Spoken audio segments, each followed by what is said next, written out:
sur la terre. Mais c'est joie. Dans l'évangile, on voit avec Matthieu et Luc, Jésus lui-même allait dans le désert.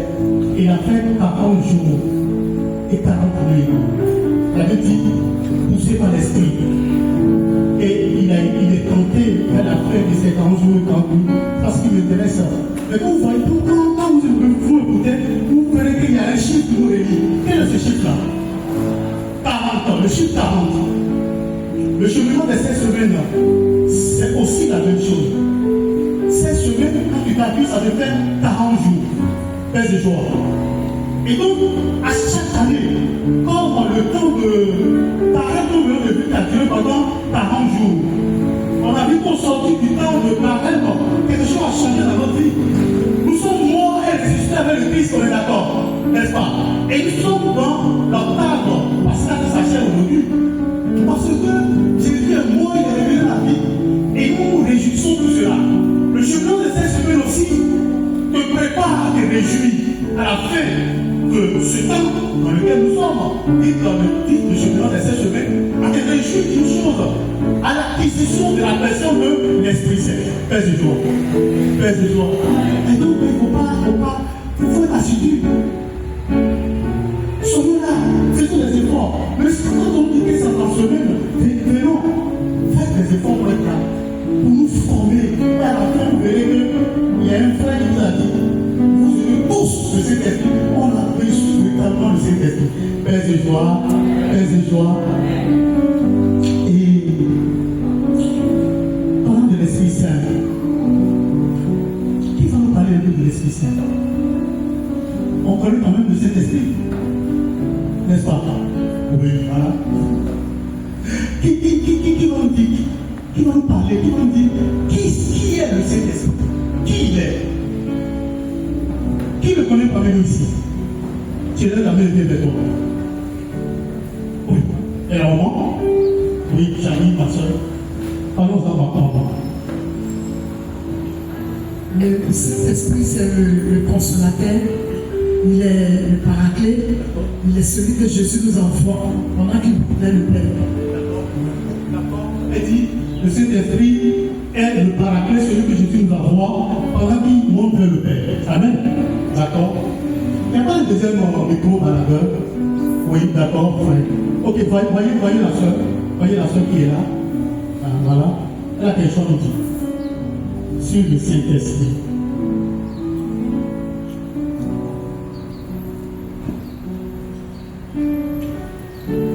Joie. Amen. Moi, le Saint-Esprit, c'est de lui que Jésus a parlé étant vivant. D'accord. Il a dit, tout ce que je dis, vous ne me croyez pas. Oui. C'est pas moi qui vais me rendre témoignage, mais c'est lui qui vient, celui qui me rendra témoignage. D'accord. Et avant d'aller vers le Père, il nous a dit encore que je ne vous laisse pas orphelin. D'accord. Donc c'est lui le consolateur. Amen. Il est aussi le Père de toute mission. D'accord. Si nous n'avons pas le Saint-Esprit, nous ne pouvons pas faire la mission de Dieu. Et il est aussi celui qui nous atteste que nous sommes enfants de Dieu. Amen. C'est-à-dire qu'il nous atteste notre identité d'enfants de Dieu. Père et joie. Amen. Merci, ma soeur. Oui, merci. Attention.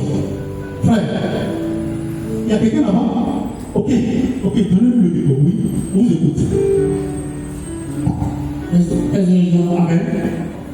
Jésus a dit, je ne vous laisserai pas orphelin, l'Esprit Saint viendra pour vous sauver.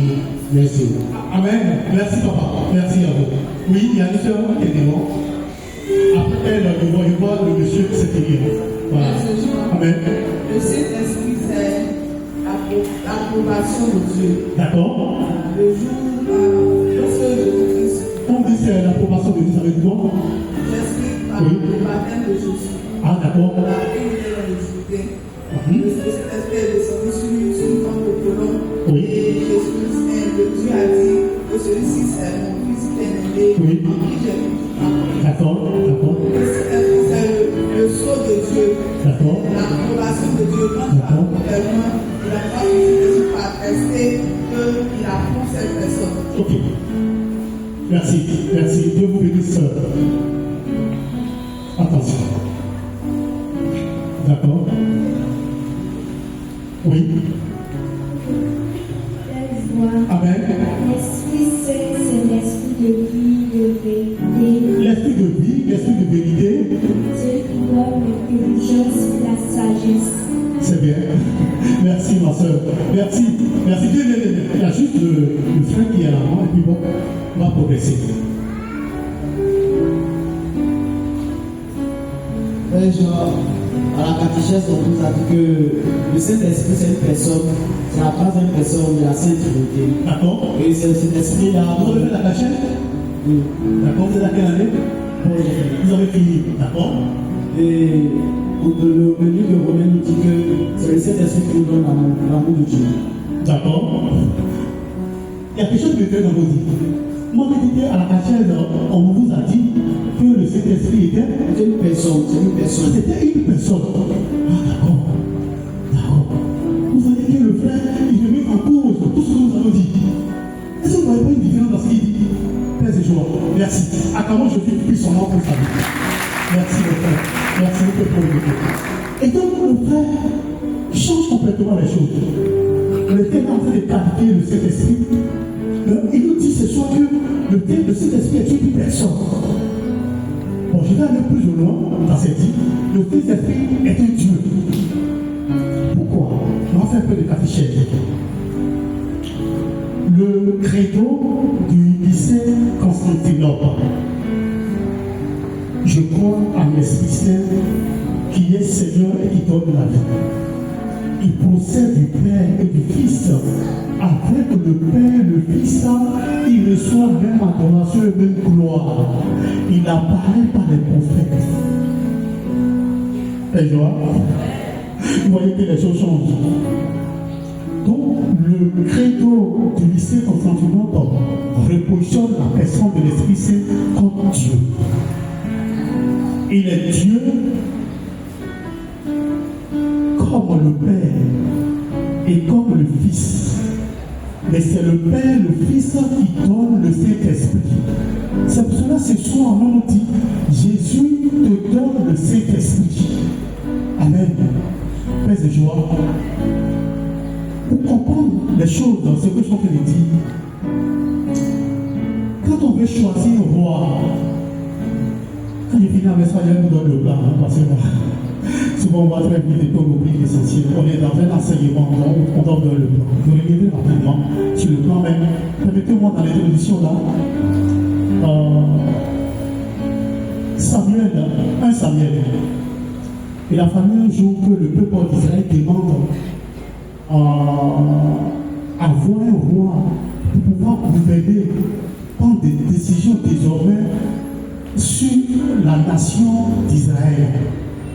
Parce que quand ils regardent autour d'eux, il y a toujours un roi qui est à la tête des autres pays. Et Samuel, comme le juge, il est devenu vieux. Et ses enfants ont commencé à déconner. Et le peuple regarde ce que les enfants sont en train de faire. Et ils ont décidé d'avoir un roi. Dieu leur donne un roi à la personne de Saül. Ce qui m'intéresse dans la royauté de Saül, c'est comment il a débuté sa royauté. L'homme, quand on lui a annoncé la nouvelle, le prophète lui dit, il y a le cortège des prophètes qui sont en train de monter à la montagne. Rentre dans le cortège et tu vas être saisi par le Saint-Esprit. Et partant de là, tu vas commencer ta mission. Il était à la recherche des bêtes de son père. Il ne sait rien de la royauté. En obéissant au prophète, en allant vers le cortège des prophètes, parce qu'à l'époque, il y avait des écoles de formation de prophètes. On formait à devenir prophète. On suivait un ancien, on suivait la formation avec lui, on devenait prophète. Et quand il est rentré dans le cortège, l'Esprit Saint a contaminé le roi Saül, le premier roi d'Israël, et partant de là, il a commencé sa mission. La Bible dit quand il est rentré, il a commencé à prophétiser, commencé à parler comme le prophète. Amen. Père de joie. Sans le Saint-Esprit, on ne peut pas marcher véritablement comme Dieu nous demande.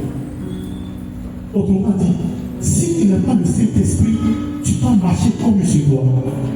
Comme Dieu veut que tu sois. Le plan de mon enseignement tourne aux 4 points. 4 points. 1.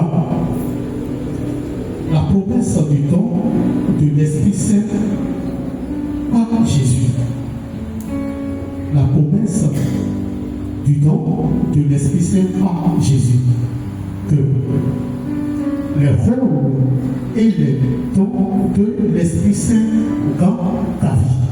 Les rôles et les dons de l'Esprit Saint dans ta vie. 3. Je ne vais pas vite, j'espère. Ça peut aller, hein? Ok, 3. Ta réponse au don de l'Esprit Saint. Notre réponse, toi et moi, au don de l'Esprit Saint. 4.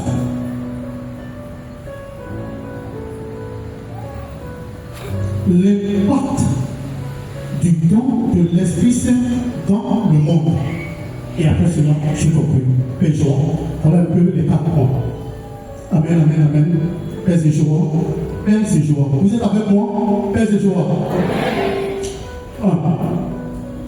Pour pouvoir mieux comprendre ce que je vais dire dans la promesse du don de l'Esprit Saint par Jésus, nous allons lire l'Évangile selon Saint Jean, chapitre 14, le 15 à 20, pour mieux comprendre les choses. Amen. Amen. Si quelqu'un a trouvé ce texte d'abord, de toute façon, c'est ma soeur qui est là. Vous l'avez? 14, partie 2, 15 à 20.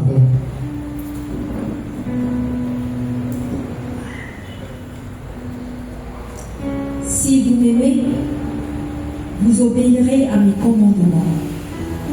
Je demanderai au Père de vous donner quelqu'un d'autre pour vous venir en aide, afin qu'il soit toujours avec vous. C'est l'Esprit de vérité. Le monde ne peut pas le recevoir, parce qu'il ne peut ni le voir, ni le connaître.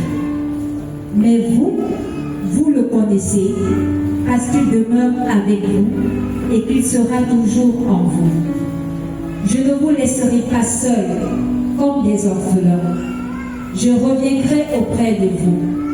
Dans peu de temps, le monde ne me verra plus, mais vous, vous me verrez, parce que je vis et que vous vivrez aussi. Ce jour-là, vous comprendrez que je vis uni à mon Père et que vous êtes unis à moi et moi à vous. Parole du Seigneur. Nous rendons grâce à Dieu. Nous rendons grâce à Dieu. Père et joie. Donc vous voyez, quand on écoute la parole de Dieu, on s'en rend compte que Jésus n'a pas promis à ses disciples que nous sommes, vous et moi, de par le baptême. Jésus n'a pas promis, il n'a pas du tout promis que nous devons avoir de l'argent. Jésus n'a pas promis que nous devons être des multimillionnaires. Il ne fait pas la promesse des biens matériels. Mais Jésus nous fait une seule promesse. La promesse d'envoi le Saint-Esprit. Mais ce qui est un peu délicat dans ce que j'entends, quand il parle, il dit, le monde ne peut pas recevoir le Saint-Esprit. Et c'est chaud. L'Esprit que Jésus promet, qui est la troisième personne de la Sainte Trinité, qui est Dieu, c'est Dieu que Jésus lui promet à toi et à moi, n'est pas un Dieu que le monde peut recevoir. Il dit un peu de temps, vous n'allez plus le voir, mais l'Esprit Saint, vous le verrez. Père et joie, qui a une fois vu le Saint-Esprit? Qui sont ceux qui sont baptisés? Levez les mains. D'accord? Merci Seigneur. Ok. Qui a une fois vu le Saint-Esprit?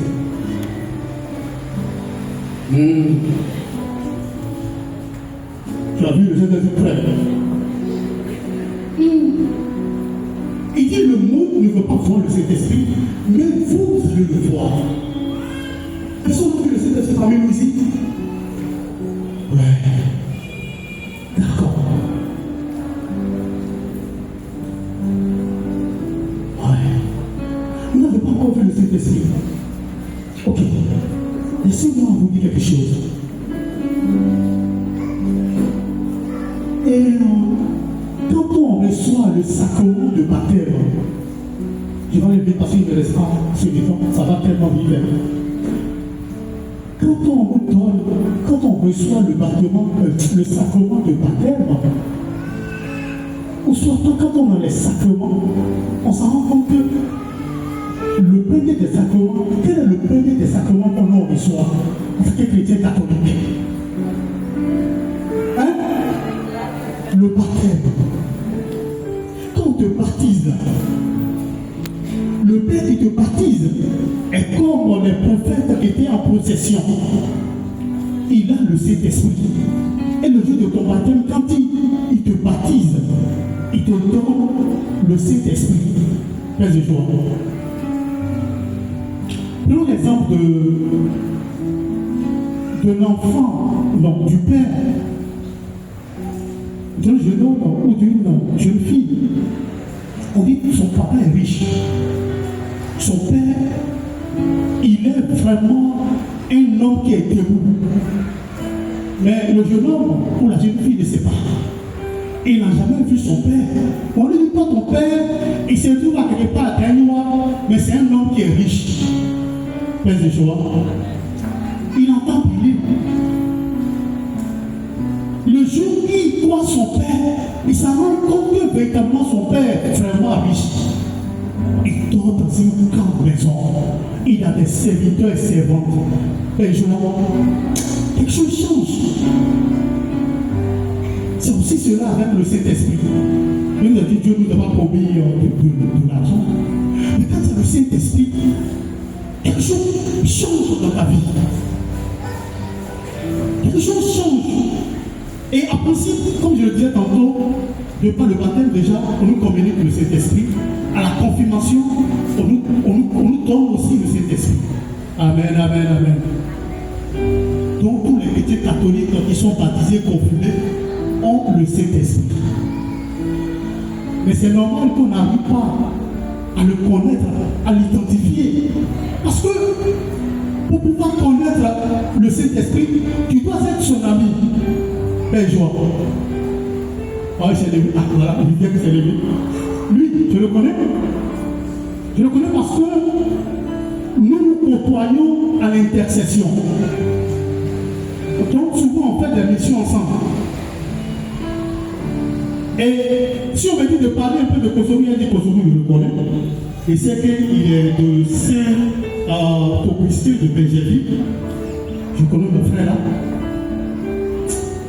Est-ce qu'il prie?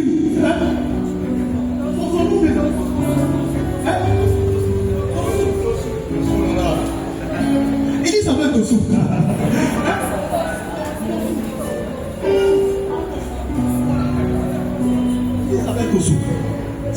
C'est terrible. Donc il est en train de donner nos noms. On ne joue pas les noms des gens à cause des parétifiés. Ça va être Tosu. Ok. Donc le frère, je le connais, le frère, je le connais très bien. Pourquoi je prends l'exemple de mon frère? C'est comme ça aussi avec le Saint-Esprit. Tu vas commencer à parler de lui, être capable de lui rendre témoin de sa part le jour où tu l'as véritablement rencontré. Père Joie. C'est comme le chrétien qui a rencontré le Christ. Il n'a pas la même manière de voir les choses comme celui qui ne l'a jamais rencontré. Le jour que j'ai vu Jésus pour la première fois, et c'est Jésus que j'ai vu, c'est Jésus miséricordieux, quelque chose a changé dans ma vie. Il ne sont plus comme ceux qui n'ont jamais vu Jésus. Parce que ça fait 2000 ans que l'homme a vécu sur la terre. Et donc, depuis ces années-là, on ne fait que nous parler de lui. Donc, rares sont ceux qui le voyaient. Si jamais tu l'as vu, si tu as vu Jésus de tes yeux, tu ne raisonnes pas comme ceux qui ne l'ont jamais vu. On te montre une photo, on dit c'est Jésus, mais tu ne crois pas, mais c'est joie. Donc le jour où tu rencontreras le Saint-Esprit, ou le jour où tu as vu Jésus lui-même,